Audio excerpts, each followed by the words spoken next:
नमस्कार, उत्तराखंड लाइव देख रहे हैं आप और मैं आपके साथ तरन्नुम जहां शेख। ब्रीडिंग की शुरुआत करते हैं। मुख्यमंत्री पुष्कर सिंह धामी गदरपुर पहुंचे। बीजेपी विधायक अरविंद पांडे के आवास पहुंचे सीएम पुष्कर सिंह धामी। दोनों के बीच गिले शिकवे दूर होने की अटकलें तेज हो चुकी हैं और ये दौरा बेहद खास माना जा रहा है। कार्यकर्ताओं में उत्साह भी है। आपको बता दें कि लंबे वक्त से नाराजगी देखने को मिल रही थी और इसी कड़ी में मुख्यमंत्री पुष्कर सिंह धामी का गदरपुर के बोर जलशाय दौरा बेहद अहम, जहां वो बीजेपी के विधायक रविंद्र पांडे के आवास पर पहुंचे। बताते चले कि दोनों नेताओं के बीच हाल के दिनों में सामने आए राजनीतिक मतभेद और गिले शिकवे के बाद इस मुलाकात को काफी अहम माना जा रहा है। वहीं मुख्यमंत्री के दौरे को देखते हुए पुलिस और प्रशासन पूरी तरीके से अलर्ट मोड पर है। सुरक्षा व्यवस्था के व्यापक इंतजाम किए गए हैं। तो बेहद खास ये पूरा दौरा और ऐसे में उम्मीद ये की जा रही है कि दोनों के बीच जो भी गिला शिकवा था, जो भी शिकायतें थी, वो खत्म हो जाएगी और इसीलिए सीएम पुष्कर सिंह धामी उनके आवास पहुंचे हैं। कार्यकर्ताओं में भी गजब का उत्साह देखने को मिला। अब देखने वाली बात ये होगी कि इस मुलाकात के बाद दोनों सार्वजनिक तौर पर कब सामने आते हैं, क्योंकि लंबे वक्त से दोनों किसी भी प्रोग्राम में नजर नहीं आए हैं, किसी भी कार्यक्रम में नहीं पहुंचे और लंबे वक्त से ये नाराजगी चल रही थी और इसी कड़ी में ये दौरा बेहद अहम। पुष्कर सिंह धामी गदरपुर पहुंचे, जहां मुख्यमंत्री के पहुंचने पर कार्यकर्ताओं ने उनका भव्य स्वागत किया। साथ ही बीजेपी के विधायक अरविंद पांडे के आवास भी पहुंचे सीएम पुष्कर सिंह धामी। वहां पहुंचकर कई मुद्दों को लेकर बातचीत हुई है। जो भी पुरानी शिकायतें रही है उसको खत्म करने की कोशिश यहां पर जरूर सीएम की तरफ से रही। ये अटकलें लगाई जा रही हैं कि अब दोनों के बीच रिश्ते और ज्यादा बेहतर होंगे। तो बीजेपी के विधायक के घर पहुंचे सीएम पुष्कर सिंह धामी और बेहद खास ये पूरा दौरा गदरपुर का। इस बीच लंबे वक्त से नाराजगी चल रही थी। उत्तराखंड सरकार में दर्जा राज्य मंत्री नियुक्त किए जाने के बाद पहली बार अल्मोड़ा पहुंचे कुंदन लटवाल का बीजेपी कार्यकर्ताओं ने भव्य स्वागत किया है। फूल मालाओं और जयकारों के बीच आयोजित कार्यक्रम में कार्यकर्ताओं ने उनकी नियुक्ति को इलाके के लिए गौरव का विषय बताया और इसी मौके पर कुंदन लटवाल ने प्रधानमंत्री नरेंद्र मोदी और मुख्यमंत्री पुष्कर सिंह धामी के नेतृत्व की सराहना करते हुए कहा कि वो अपनी नई जिम्मेदारी का निर्वहन पूरी निष्ठा और समर्पण के साथ करेंगे और जनहित और विकास कार्यों को सर्वोच्च प्राथमिकता भी देंगे।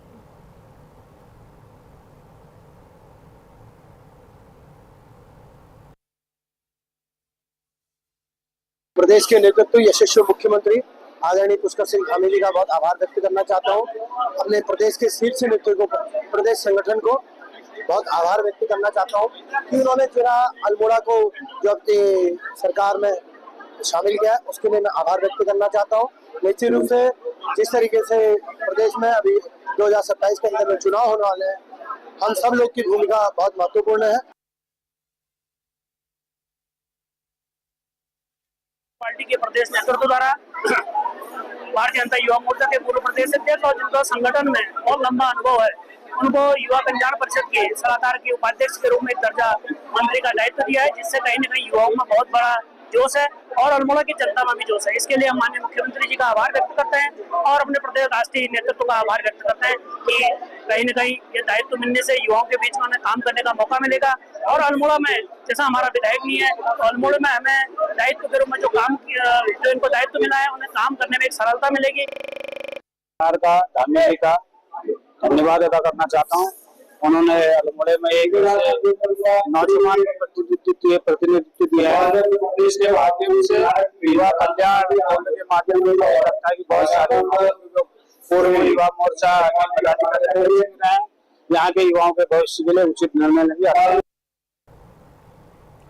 कालाडुंगरी में कैंचीधाम मेले को लेकर प्रशासन और पुलिस पूरी तरीके से अलर्ट मोड पर हैं, जहां पर श्रद्धालुओं की सुरक्षा और यातायात व्यवस्था बनाए रखने के लिए सघन चेकिंग अभियान चलाया जा रहा है। आपको बता दें कि इसका असर आम लोगों और पर्यटकों पर भी दिखने लगा है। नैनीताल तिराहे पर लंबा जाम लगने से कई वाहन घंटों तक फंसे रहे। दोपहिया वाहनों की आवाजाही पर पूरी तरीके से रोक लगा दी गई और होटल बुकिंग प्रमाण के आधार पर सीमित वाहनों को नैनीताल की तरफ जाने की परमिशन दी गई। प्रशासन का कहना है कि भारी भीड़ को देखते हुए सुरक्षा और व्यवस्था के लिए यह कदम जरूरी है, जबकि पुलिस लगातार जाम हटाने और यातायात सामान्य करने के प्रयास में जुटी हुई है।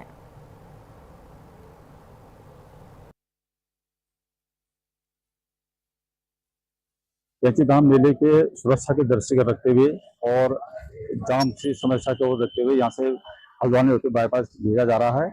और यहाँ से वही गाड़ियां या वो लोग जाएंगे जो जिनका नैनीताल में होटल बुकिंग है और उनकी पार्किंग है और वो होटल रजिस्टर्ड है, और वो रजिस्टर्ड जो होटल है उनकी लिस्ट हमारे पास है, उन्हीं के अनुसार हम उनको यहाँ से जाना दे देता है। उनके नैनीताल किराए में जहाँ पर कैची धाम को लेकर रूट डाइवर्जन किया गया है और पुलिस यहाँ पर जो है नैनीताल जाने वालों के पास चेक कर रही है और यहाँ से डाइवर्जन करके बाया हल्द्वानी पर्यटकों को भेजा जा रहा है। भारी संख्या में पर्यटक यहाँ उमड़ चुके हैं और पुलिस प्रशासन जो है चुस्त दुरुस्त दिखाई दे रहा है। सब जगह चेकिंग अभियान चलाया जा रहा है और किसी प्रकार की श्रद्धालुओं को परेशानी ना हो और ट्रैफिक जाम ना हो, इसको लेकर पुलिस प्रशासन यहाँ पर चेकिंग कर रहा है और नैनीताल लौट के जिनके होटल बुकिंग है उन्हीं पर्यटकों को नैनीताल जाने दिया जा रहा है। न्यूज इंडिया के लिए काला डोंगरी से मैं मनोज पंत। उत्तराखंड अनुसूचित जाति आयोग के उपाध्यक्ष और दर्जा प्राप्त राज्य मंत्री मनोज कालाकोटी पहली बार लोहाघाट पहुंचे, जहां उनके आगमन पर बीजेपी अनुसूचित मोर्चा कार्यकर्ताओं ने उनका जोरदार स्वागत किया है। इस दौरान कार्यकर्ताओं ने उन्हें पुष्पगुच्छ और शॉल भेंट कर नई जिम्मेदारी की शुभकामनाएं दी हैं। मनोज कालाकोटी ने मुख्यमंत्री पुष्कर सिंह धामी और बीजेपी नेतृत्व का आभार प्रकट किया है। वो पूरी ईमानदारी से अपने दायित्व का निर्वहन करेंगे और सरकार की जन कल्याणकारी योजनाओं को समाज के अंतिम छोर तक पहुंचाने का काम भी करेंगे। मैं अपने शीर्ष नेतृत्व का और माननीय मुख्यमंत्री जी का आभारी हूं कि मुझ जैसे सामान्य कार्यकर्ता को इतने सम्मान नवाजा गया है, मेरे को सम्मान दिया गया है और इससे मैं आगे मुझे काम करने का भी बल मिलेगा और हमारी जो पार्टी है उस पार्टी का ये है कि अंतिम छोर का जो व्यक्ति है उस तक हमारी सरकार की क्या योजनाएं चल रही हैं, सरकार से क्या उनको बेनिफिट मिल सकता है, उसमें हमने आगे कार्य करना है। मैं आप सब लोगों का आभारी भी हूँ और मैं ये मेरा अपना घर का जनपद भी है चंपावत और माननीय मुख्यमंत्री जी की विधानसभा भी है, तो हम लोगों ने सब ने मिलजुल कर ऐसे कार्य करने हैं कि आगे जाके अंतिम छोर के व्यक्ति तक जो है सफलता से और सानिध्य से आराम से जो है सारे कार्य यहाँ विकास के हो सके। उधम सिंह नगर में आबकारी विभाग ने 1 जून से चलाए जा रहे अवैध शराब के खिलाफ बड़ी कार्रवाई को अंजाम दिया है, जहां पर आबकारी आयुक्त के निर्देश और संयुक्त आबकारी आयुक्त प्रदीप कुमार के आदेश पर उधम सिंह नगर क्षेत्र में विशेष सघन परिवर्तन अभियान चलाया गया और अभियान के तहत आबकारी टीम ने जिले के विभिन्न क्षेत्रों में छापेमार कार्रवाई को अंजाम दिया। अवैध शराब निर्माण के अड्डों पर भी कार्रवाई की गई है। छापेमारी के दौरान अलग अलग स्थानों पर बने अवैध रूप से शराब तैयार किया जा रहा करीब 100 भट्टियों को ध्वस्त भी किया गया। मौके पर मौजूद भारी मात्रा में लहन को भी नष्ट किया गया। छापेमारी के दौरान अवैध गतिविधियों में इस्तेमाल किए जा रहे कई वाहनों को भी जब्त किया गया है। विभाग ने साफ कहा है कि जनहित और कानून व्यवस्था को ध्यान में रखते हुए ऐसे अभियान को लगातार चलाया जाएगा। तो वहीं दूसरी तरफ कार्रवाई से अवैध शराब कारोबारियों में हड़कंप मच गया।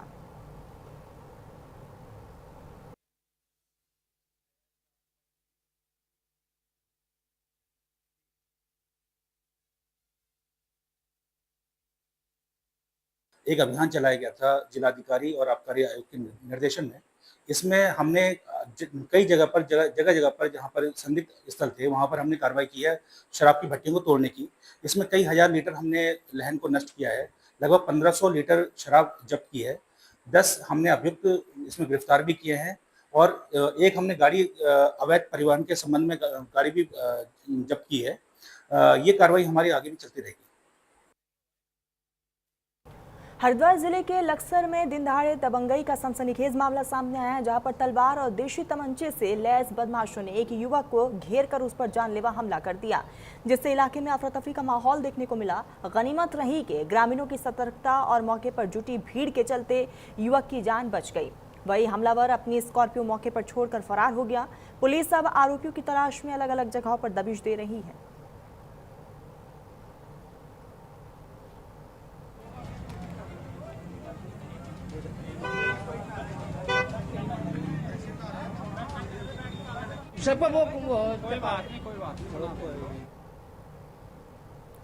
खबर अल्मोड़ा से है। अल्मोड़ा में सड़क सुरक्षा को लेकर परिवहन विभाग का सघन अभियान जारी है, जहां पर जिले भर में वाहनों की जांच कर यातायात नियमों का उल्लंघन करने वालों पर कार्रवाई की जा रही है। साथ ही लोगों को हेलमेट, सीट बेल्ट और निर्धारित गति सीमा के पालन के प्रति जागरूक भी किया जा रहा। विभाग का कहना है कि सड़क दुर्घटनाओं में कमी लाने के लिए यह अभियान आगे भी लगातार जारी रहेगा।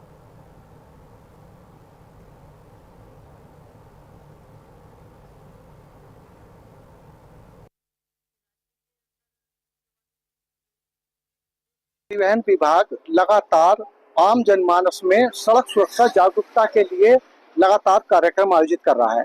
हम सभी से ये रिक्वेस्ट करते चल रहे हैं कि यातायात नियमों का पालन करके ही वाहन का संचालन करें। अभी वर्तमान में हम जिला विधिक सेवा प्राधिकरण अल्मोड़ा के तत्वाधान में एक 8 जून से और 14 जून तक सड़क सुरक्षा जागरूकता कार्यक्रम प्रतिदिन विद्यालय, आम जनमानस, मार्केट, अभी हम चितई मंदिर भी कर रहे हैं, नुक्कड़ नाटक के माध्यम से।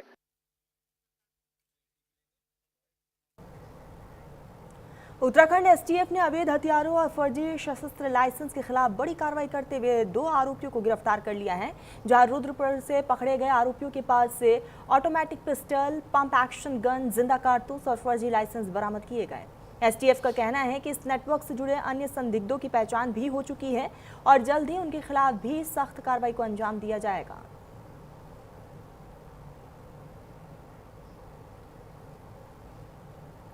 खबर हरिद्वार से। हरिद्वार पुलिस ने एक बड़ी कामयाबी हासिल करते हुए 10 दिन पहले अपहरण हुई 4 महीने की मासूम बच्ची को सकुशल बरामद कर लिया है। पुलिस ने इस पूरे मामले में एक दंपति और उनके सहयोगी बाबा सत्यपाल को भी गिरफ्तार किया। जांच में खुलासा हुआ है कि बेटे की चाह और पैसों के लालच में बच्ची का अपहरण किया गया था। पुलिस की इस कार्रवाई की क्षेत्र भर में सराहना भी हो रही है।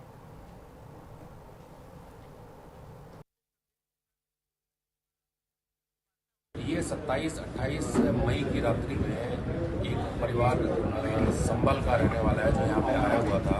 उनके द्वारा सुबह बताया गया कि कुछ मामूली बच्ची जो है वो गायब हो गई है, जो कि सीसीआर के पीछे वाले घाट जो विष्णु घाट के अपोजिट है वहाँ पे रात्रि में सो रहे थे। इस संबंध में सीसीटीवी कैमरे चेक किए गए तो पुलिस को एक दंपत्ति, एक महिला और पुरुष एक बच्चे के साथ आते हुए और 2 बच्चे के साथ जाते हुए दिखे। ये देखा गया कि दंपत्ति आए कहाँ से हैं, तो इसमें शिवालय नगर ब्रह्मपुरी के पास में एक झोपड़ी में एक बाबा रहता है सत्यपाल, वहाँ तक तो ये कैमरे में जाते हुए देखे। फिर आगे सत्यपाल और वो झोपड़ी वो सब चीज़ें मैनुअल पूछताछ करके, फोटो दिखा के पूछताछ करके चीज़ें सामने आई। और जब पुलिस ने रेड किया वहाँ पे तो वहाँ पे ये सत्यपाल जो बाबा जिसकी वो झोपड़ी थी वो, उसके अलावा लाल बहादुर और उसकी पत्नी प्रीति और ये बालिका सकुशल बरामद हुए। और पूछताछ में इनके द्वारा ये बताया गया कि इसके सत्यपाल ने लाल बहादुर को बोला था कि अपना एक बेटा दे दो, एक दंपत्ति है धामपुर का जो कि इसकी वजह 3 लाख रुपये देगा। जब सत्यपाल ने मना कर दिया तो इनकी यही योजना बनी कि हम घाट से कोई बच्चा चुरा लेंगे और उसको बेच देंगे। और 3 लाख रुपये में सौदा हुआ था जिसमें कि 20,000 रुपये एडवांस प्रीति के अकाउंट में ले लिए गए। और इसी में जब रात्रि में इन्होंने बच्चा चोरी किया तो उन्होंने ये समझ के किया ये बालक है, तो वास्तव में वो बालिका थी। ये उसको लेके धामपुर गए, इटावा गए, लखनऊ गए। जब फाइनली ये हुआ कि ये बालिका है वो डील इसमें नहीं हो पाएगी तो वापस यहाँ पे सत्यपाल के पास आए कि इस बालिका को वहीं बिकवा दें। और जब पुलिस को ये लीड मिली कैमरे के माध्यम से तो फिर इसके बाद इन लोगों को अरेस्ट कर लिया गया है। पौड़ी विधानसभा क्षेत्र में गुलदार से बड़ी दहशत देखने को मिली है। पिछले 6 महीने में 7 ग्रामीणों की मौत हो गई है। हमलों के बाद गांव में भय का माहौल बना हुआ है। वन विभाग ने बनाई विशेष टास्क फोर्स। गुलदार के मूवमेंट पर वन विभाग की नजर है। पौड़ी विधानसभा इलाके में गुलदार का आतंक लोगों के लिए एक बड़ी चिंता का विषय बना हुआ है, जहां पिछले 6 महीने में गुलदार के हमलों से 7 ग्रामीणों की मौत हो चुकी है, जिससे ग्रामीणों में काफी ज्यादा दहशत का माहौल है, डर का माहौल है। हालात को देखते हुए वन विभाग ने विशेष टास्क फोर्स का गठन किया है जो स्कूली बच्चों और जंगलों में जाने वाली महिलाओं की सुरक्षा पर नजर रखेगी। तो वहीं प्रभावित इलाकों में जागरूकता अभियान, झाड़ियों की सफाई और अन्य एहतियाती कदम भी तेजी से उठाए जा रहे हैं।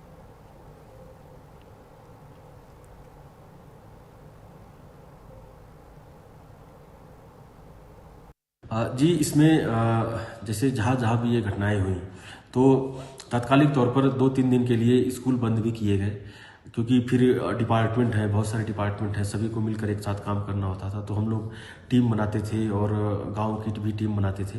तो 2-3 दिन के लिए स्कूल बंद किए गए, उसके बाद फिर स्कूल चालू किए गए। तो कहीं कहीं वन विभाग तो कहीं अन्य विभाग ने जो है अपने संसाधनों के आधार पर जो है बच्चों को स्कूल लाने ले जाने की व्यवस्था भी की गई। उसी तरीके से कई जगह पर बच्चों के द्वारा ही स्वयं सेवा के तहत अपने स्कूलों के आसपास साफ सफाई का भी काम किया गया है। और महिलाओं को प्रभावित क्षेत्रों में विशेष रूप से जंगलों में चारा लेने के लिए न जाना पड़े, इसलिए भी जिला प्रशासन तथा पशुपालन विभाग के सहयोग से चारा वितरण की कार्रवाई भी की गई। हरिद्वार के सिडकुल थाना क्षेत्र में हुए जानलेवा हमले के मामले में पुलिस को बड़ी सफलता मिली है, जहां पर लाठी डंडों और तलवारों से लैस हमलावरों की तरफ से किए गए हमले में शामिल एक फरार आरोपी को पुलिस ने गिरफ्तार कर लिया है। और पुलिस के मुताबिक आरोपियों ने जान से मारने की नीयत से हमला किया था। फिलहाल अन्य फरार आरोपियों की तलाश अभी की जा रही है। अलग अलग जगहों पर छापेमारी भी जारी है। जो नवोदय नगर क्षेत्र है वहाँ पर कुछ लोगों द्वारा और बिना किसी रंजिश और बिना किसी उकसावे में आकर और कुछ लोगों के साथ मारपीट की गई। और जैसा जानकारी प्राप्त हुई है, नशे के आदी हैं, वो नशे की नशा करते हैं, शराब पीते हैं, उसके आदी हैं और लोगों को परेशान करते हैं। तो इसमें जब मारपीट की गई तो उसमें 2 लोगों को काफ़ी चोट लगी। एक का जो ट्रीटमेंट है वो देहरादून में चल रहा है, कैलाश हॉस्पिटल में, और एक भूपानंद में है, भूपानंद हॉस्पिटल में जिनका ट्रीटमेंट चल रहा है। विकासनगर में यमुना नदी में डूबने से एक किशोरी की दर्दनाक मौत हो गई है। सूचना मिलते ही एसडीआरएफ की टीम मौके पर पहुंची और सर्च अभियान तेज किया गया। काफी खोजबीन के बाद किशोरी का शव नदी से बरामद कर पुलिस ने अब सौंप दिया है आगे। और इस दर्दनाक घटना के बाद इलाके में शोक का माहौल है। वहीं प्रशासन ने लोगों से बारिश के मौसम में नदी नालों के आसपास विशेष सावधानी बरतने की अपील की है।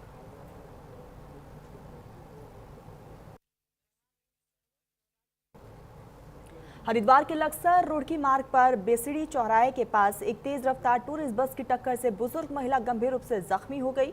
बताया जा रहा है कि राजस्थान से देहरादून जा रही बस ने सड़क पार कर रही महिला को अपनी चपेट में ले लिया। हादसे के बाद मौके पर अफरा तफरी का माहौल भी देखने को मिला। लंबी जाम लग गई। सूचना पर पहुंची पुलिस ने घायल महिला को तुरंत अस्पताल में भर्ती करवाया। फिलहाल पुलिस ने बस और चालक को हिरासत में लेकर मामले की तफ्तीश शुरू कर दी है।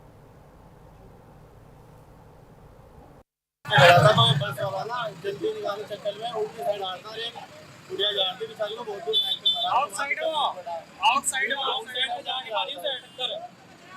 बेचारी ने पहले ही बहुत कोशिश करी, पैर टूट गया, उसका सिर फट गया, बहुत ज्यादा चोट है, पता नहीं बहुत ज्यादा खून बह चुका।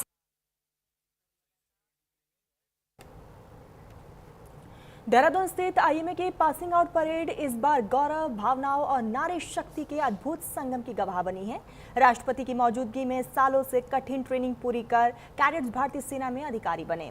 परेड ग्राउंड पर जहां परिवारों की आंखों में खुशी और गर्व के आंसू नजर आए, तो वहीं बड़ी संख्या में महिला कैडेट्स ने भी इतिहास रचते हुए देश सेवा की नई जिम्मेदारी संभाली है। नवनियुक्त अधिकारियों ने अपनी सफलता का श्रेय माता पिता को दिया, गुरुओं और साथियों को भी दिया है। आईएमए की ये पासिंग आउट परेड देश की सैन्य परंपरा, युवा संकल्प और सशक्त होती नारी शक्ति का प्रेरणादायक प्रतीक बन गई।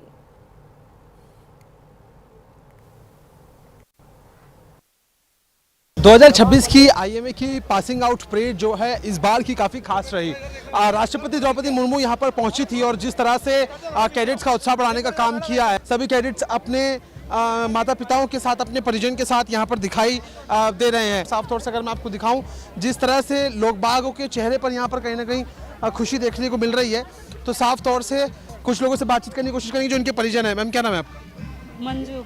किस तरह से देखती हैं कि आज आपका बेटा जो है पासिंग आउट परेड से जो है अब उनकी ट्रेनिंग खत्म हो गई, अब क्षेत्र में जाके अधिकारी के रूप में काम करेंगे? ये बहुत मेहनती था पहले से और बहुत अच्छा था, पढ़ने में भी बहुत अच्छा था।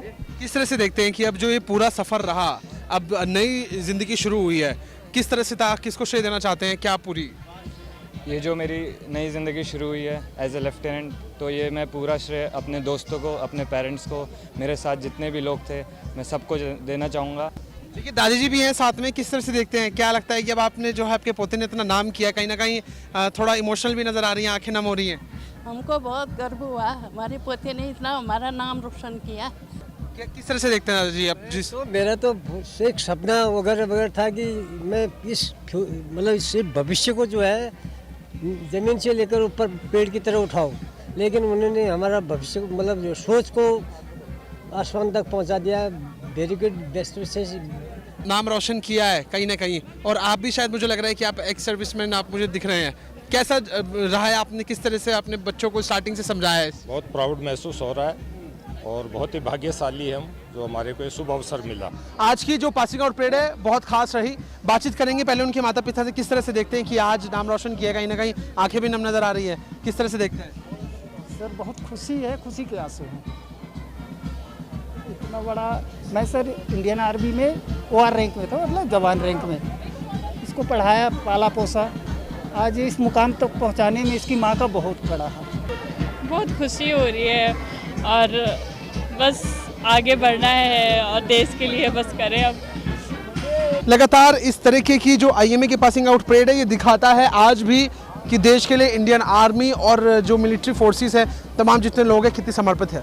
अपने कैमरा पर्सन आशु भगत के साथ में Harivansh Vashishtha, news India, Dehradun.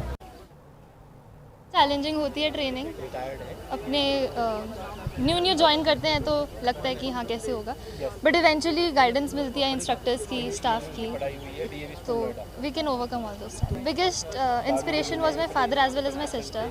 My father is retired wing commander, he is currently flying outside, and my sister is a flying officer in Indian Air Force, currently serving. So they were the biggest support and my biggest inspiration to join the forces. Passing out parade में एक खास बात रही कि इसमें महिलाओं की भागीदारी काफ़ी ज़्यादा देखने को मिली। महिला कैडेट इस बार की थी, पहली बार ऐसे पासिंग आउट परेड थी जिसमें महिलाओं की भागीदारी देखने को मिली। देखती है मैम कि जिस तरह से आज ये पूरा एक प्राउड मोमेंट आपके लिए है और साफ तौर से फैमिली में और भी जो उनके हैं साफ तौर से वो भी सर्विस में लग रहे हैं, किस तरह से देखते हैं इस बार जो महिला कैडेट है साफ तौर से दिखाई देने को? मुझे बहुत खुशी हो रही है। डेफिनेटली मेरी दोनों बेटियां फ़ौज में हैं, तो उस बात का मुझे बहुत गर्व है और जिस तरीके से महिलाओं ने अच्छा किया है तो वो उसके लिए मैं बहुत। क्या लगता है आपको इस बार की लेडी, अगर हम बात करें कैडेट की, तो इस बार जो पहला अवसर है, आगे किस तरह की प्लानिंग रहने वाली है, देश की सेवा में किस तरह का योगदान रहेगा? I think women are very capable and these girls have proved themselves, so they'll do best for the country and all the best. I congratulate them for their hard work and their achievement. क्या लगता है कि जिस तरह से आपने इतनी मेहनत करी है और आज के समय में बेटी को इतना आगे बढ़ाना और आज अफसर के रूप में वो काम करेंगी, क्या लगता है कि अब जो आपने जितना संघर्ष किया है, जो उसका जो है पूरा? हाँ जी, डेफिनेटली मेरे संघर्ष की आई थिंक ना मेहनत रंग लाई है और मेरी बेटी ने उससे ज़्यादा ही करके दिया जितने मैंने संघर्ष किया था, तो मुझे बहुत खुशी है। पर दोनों ही बच्चे बहुत। देखिए जिस तरह से अगर इस बार का जो IMA का पासिंग आउट परेड था, इसमें महिला कैडेट्स देखने को मिली, साफ तौर से जो माता पिता हैं, जो परिजन हैं, वो खुश नज़र आ रहे हैं। अब महिला कैडेट्स भी यहाँ पर दिखी और जिस तरह से तमाम सारे कैडेट्स यहाँ से पास होकर अलग अलग क्षेत्रों में अब कार्यरत होंगे। अब देखने वाली बात यह है कि जिस तरह से अब महिलाओं की भी बढ़ोतरी लगातार आर्मी में देखने को मिलेगी, इससे देश की सुरक्षा में कितना इजाफा होगा। अपने कैमरा पर्सन आशु भगत के साथ में Harivansh Vashishtha, news India, Dehradun. Uttarakhand live में फिलहाल बस इतना ही। देश और दुनिया की तमाम बड़ी खबरों के लिए आप बने रहिएगा न्यूज़ इंडिया के साथ।